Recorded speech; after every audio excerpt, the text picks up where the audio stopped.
I used to be a successful radio host. I had a loving family, great friends, and a career that I adored. Everything was perfect until artificial intelligence destroyed it all.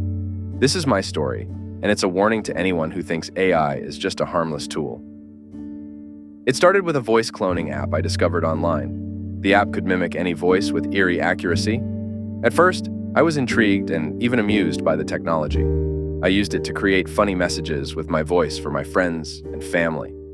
Little did I know, someone else was using the same technology for far more sinister purposes. One day, while on air, my boss burst into the studio, his face red with anger. He slammed a stack of papers on my desk, transcripts of phone calls and voice messages I supposedly made.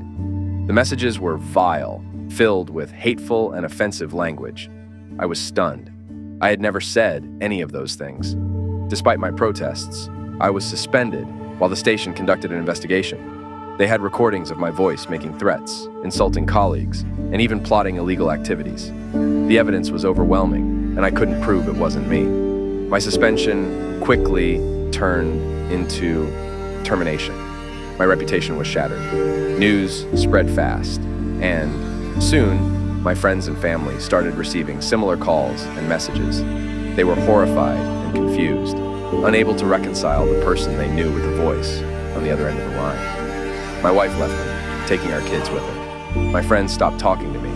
I was alone, jobless, and desperate to prove my innocence.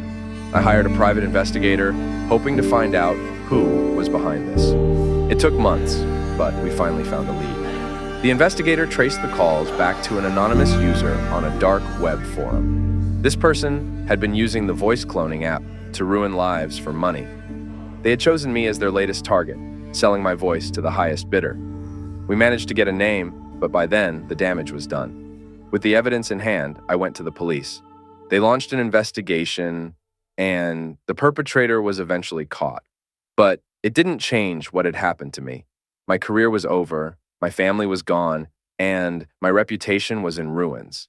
Even after the truth came out, the stigma remained.